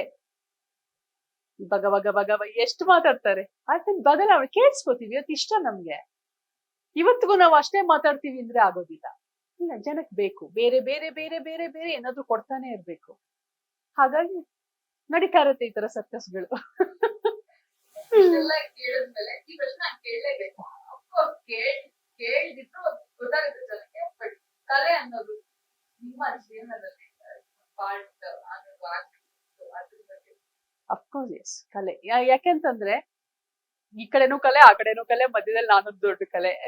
ಅಪ್ಪ ಅಮ್ಮ ಮನೆಯಲ್ಲಿ ಹುಟ್ಟಿ ಬೆಳೆದಾಗ್ಲೂ ಅಲ್ಲಿ ಕೂಡ ನನಗೆ ಪ್ರೋತ್ಸಾಹ ಬಹಳ ಇತ್ತು, ಇಲ್ಲಿ ಕೂಡ ಬಹಳ ಪ್ರೋತ್ಸಾಹ ಇದೆ. ಮನೆಯಲ್ಲಿ ಮಕ್ಕಳು ಬೆಳೆದಾಗೋಯ್ತು. ನನಗೆ ಮಕ್ಕಳು ಇರೋಷ್ಟು ಅಥವಾ ಅತ್ತೆ ಮಾವ ಇರೋಷ್ಟು ನಾನು ಅದೆಲ್ಲವೂ ಸಪ್ರೆಸ್ ಮಾಡಿ ಇಟ್ಕೊಂಡಿದ್ದೆ. ಕಲೆ ಅನ್ನೋದು ರಕ್ತಗತ ನನಗೆ. ಪ್ರತಿಯೊಬ್ಬರಲ್ಲೂ ಇದ್ದೇ ಇರುತ್ತೆ. ಕಲೆ ಇಲ್ಲದ ಮನುಷ್ಯ ಇಲ್ಲವೇ ಇಲ್ಲ. ಕಲೆ ಪ್ರತಿಯೊಬ್ಬರಲ್ಲೂ ಏನಾದ್ರೂ ಒಂದು ಕಲೆ ಇದ್ದೇ ಇರುತ್ತೆ. ಅದನ್ನ ಎಕ್ಸ್ಪೋಸ್ ಮಾಡಕ್ಕೆ ನಮಗೊಂದು ಎಲ್ಲೋ ಒಂದು ದಾರಿ ಬೇಕು, ಸಿಗತ್ತೆ, ಹಿಡ್ಕೊಂಡು ಮುಂದುವರಿಯೋಣ. ಇರ್ಲೇಬೇಕು, ಇಲ್ಲಾಂದ್ರೆ ಬದುಕು ತುಂಬಾ ಏಕತಾನತೆ ಆಗ್ಬಿಡತ್ತೆ. ಯು ಕಾಂಟ್ ಸಿಂಪ್ಲಿ ಮನೇಲಿ ಮಾಡ್ಕೊಳ್ಳೋದು ಅಂತಲ್ಲ, ಏನೋ ಒಂದಿರುತ್ತೆ. ಒಂದ್ ಸಣ್ಣದಾಗಿ ಹಾಡೋದು ಕೂಡ ಒಂದು ಕಲೆ, ಮನೆಯಲ್ಲಿ ಹಾಡ್ಕೊಳ್ಳೋದು ಕೂಡ ಒಂದು ಕಲೆ, ರಂಗೋಲಿ ಬಿಡ್ಸೋದು ಕೂಡ. ಎಷ್ಟು ಜನ ಇವತ್ತು ಯೂಟ್ಯೂಬ್ ಅಲ್ಲಿ ಒಂದು ರಂಗೋಲಿ ಹಾಕೋದನ್ನ 50K ನಾನು ನೋಡಿದೀನಿ. ಲಕ್ಷಗಟ್ಲೆ ಮಿಲಿಯನ್ ವ್ಯೂವರ್ಸ್ ಇದ್ದಾರೆ ಬರೀ ಒಂದ್ 4 ಎಳೆ ರಂಗೋಲಿ ಹಾಕೋದಕ್ಕೆ. ಸೊ ಬನ್ನಿ, ವಿತ್ ನಮ್ಗೆ ಆ ಕಲೆಗೆ ಎಕ್ಸ್ಪೋಜರ್ ಸೊ ಎಲ್ಲಾ ತರ ಇದೆ, ಎಂತೆಂತ ಮೀಡಿಯಾಗಳಿದೆ ಇವತ್ತು ನಮ್ಗೆ. ಸೊ ಎಕ್ಸ್ಪೋಸ್ ಮಾಡ್ಕೊಳ್ಳಿ ನಿಮ್ಮ ಕಲೆಯನ್ನ. ಕಲೆ ಅನ್ನೋದು ಖಂಡಿತವಾಗಿ ಮನುಷ್ಯನ್ ಇರ್ಲೇಬೇಕು, ಇದೆ, ಅದನ್ನ ಎಕ್ಸ್ಪೋಸ್ ಮಾಡ್ಕೊಳ್ಳಿ. ಖಂಡಿತವಾಗ್ಲೂ ನಿಮ್ಮ ಜರ್ನಿ ಇಂಟ್ರೆಸ್ಟಿಂಗ್ ಜೊತೆ ಇನ್ಸ್ಪೈರಿಂಗ್ ಕೂಡ ಆಗುತ್ತೆ. ಹೌದು. ನಾವ್ ಏನೋ ಒಂದು ಹಾದಿನ ಇಟ್ಕೊಂಡು ಸಾಧನೆ ಮಾಡೋಣ ಅಂತ ಹೋಗೋದು ಬೇರೆ, ಕೆಲವೊಮ್ಮೆ ಅದ್ ನಾವ್ ಕಲ್ತೀವೋ ಇಲ್ವೋ ಅದು ನಮಗೆ ಗೊತ್ತಿಲ್ಲ. ಹೌದು, exactly. ಬಟ್ ನೀವು ಸಾಕಷ್ಟು ದಾರಿಗಳ ಜೊತೆಗೆ ನಾನು ಏನೋ ಮಾಡ್ಬೇಕು, ಗುರ್ತಿಸ್ಕೋಬೇಕು ಅಂತ ಹೋಗಿ ಹೆಸರು ಮಾಡಿ ಅದಕ್ಕೆ ತಕ್ಕಂತ ಅವಾರ್ಡ್ ಕೂಡ ಪಡ್ಕೊಂಡಿದ್ರಿ, ಸಾಕಷ್ಟು ಅವಾರ್ಡ್ಸ್ ಕೂಡ. ಸೊ ನಿಮ್ಮ ಸ್ಟೋರಿ ಇನ್ಸ್ಪೈರಿಂಗ್ ಆಗಿತ್ತು. ಅಂಡ್ ಇದೇ ರೀತಿ ಕಲೆಯನ್ನ ಬಿಡದೆ ಮುಂದುವರಿಸ್ತಾ ಹೋಗಿ ನಮ್ಮನ್ನೆಲ್ಲ ಶಿಕ್ಷೆ ಮಾಡಿ ಅಂತ ಖಂಡಿತ. ನಮ್ಮೆಲ್ಲರ ಆಸೆ. Thank you so much. ಬಹುಶಃ ನಾನು ಗೊತ್ತಿಲ್ಲ, ನನ್ಗೆ ಎಲ್ಲರ ಹತ್ರ ನಾನು ಪ್ರಶ್ನೆ ಕೇಳಿ ಉತ್ತರವನ್ನ ಪಡಿತಾ ಇದ್ದೆ, ಇವತ್ತು ನಾನು ಪ್ರಶ್ನೆಗೆ ಉತ್ತರ ಕೊಡೋಂಗಾಯ್ತು. Thanks to Vijaya Karnataka and to you and everybody. Thank you so much. ಏನೋ ನನ್ನಿಂದ ಏನಾದ್ರು ಸಣ್ಣದಾಗಿ ಇನ್ಸ್ಪೈರ್ ಆದ್ರೆ ಬಹಳ ಸಂತೋಷ. ಯಾಕಂದ್ರೆ ಒಂದು ಏಜ್ಗೆ ನಿಲ್ಲದಿಲ್ಲ ನಾನ್ ಹೇಳೋದು. ನಾ ಇವತ್ತಿಗೂ ನೋಡ್ಬೋದು, ನಂದು ಮುಗ್ದೋಯ್ತು.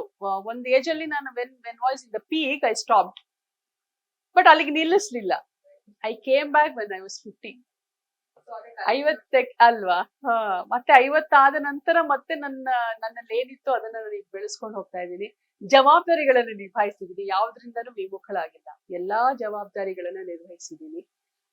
ಬಹುಶಃ ನಮ್ಮ ತಂದೆ, ನಮ್ಮ ತಾಯಿ, ನಮ್ಮ ಅತ್ತೆ ಮಾವ, ನಮ್ಮ ಯಜಮಾನ್ರ ಸಪೋರ್ಟ್, ಮಕ್ಕಳ ಸಪೋರ್ಟ್, ಮಕ್ಕಳು ಅಷ್ಟೇ, ಮಾಡಮ್ಮ ನಾವ್ ನೋಡ್ಕೊಳ್ತೀವಿ ಅಂತಾರೆ. ಸೊ ಇವಾಗ ಒಂದು ಫ್ರೀಡಮ್ ಇದೆ ನನ್ಗೆ. I can expose myself in to more, ಇನ್ನು ಏನಾದ್ರೂ ಮಾಡಬಹುದು ಅನ್ನೋ ಒಂದು ಆಸೆ ಇದೆ. ಇತ್ತೀಚೆಗೆ ಒಂದು ಸಿನಿಮಾಗೆ ಸಂಭಾಷಣೆ ಕೂಡ ಬರೆಯೋದಕ್ಕೆ ಶುರು ಮಾಡಿದ್ದೀನಿ. ಸಂಗೀತ ನನ್ಗೆ ತುಂಬಾ ಇಷ್ಟ, ಸಿನಿಮಾ ಹಾಡುಗಳನ್ನ ಹಾಡೋದು. ಸೊ ನನ್ನದೇ ಒಂದು ತಂಡ ಇದೆ, ಆಕ್ಷನ್ ಅಂಡ್ ಪ್ಯಾಷನ್ ಅಂತ ಹೇಳಿ. ಅದರಿಂದ ಪ್ರೋಗ್ರಾಮ್ಗಳನ್ನ ಕೊಡ್ತಾ ಇದ್ದೀವಿ, ಕರೋಕೆ ಸಿಂಗಿಂಗ್ ಆ ರೀತಿಯಾಗಿ. ಸೊ ಈ ಎಲ್ಲ ಹುಚ್ಚುಗಳನ್ನ ಮುಂದುವರ್ಸ್ಕೊಂಡು ಹೋಗೋದಕ್ಕೆ ಒಂದು ಜೀವನ ಒಂದು ಮಾರ್ಗವನ್ನ ತೋರಿಸ್ತಾ ಇದೆ, ನಡೀತಾ ಇದ್ದೀನಿ. ನೋಡೋಣ ಎಲ್ಲಿ ತನಕ ಕರ್ಕೊಂಡು ಹೋಗುತ್ತೆ. Thank you, ma'am. ಎಷ್ಟೊತ್ತರ ಜೊತೆ ನಿಮ್ಮ ಸಮಯವನ್ನ ಲಿಟಲ್ ಜೊತೆ ಮಾತನಾಡಿದ್ರಿ. Thank you, so much. Thank you so Thank much. you. Thanks, thank you everybody.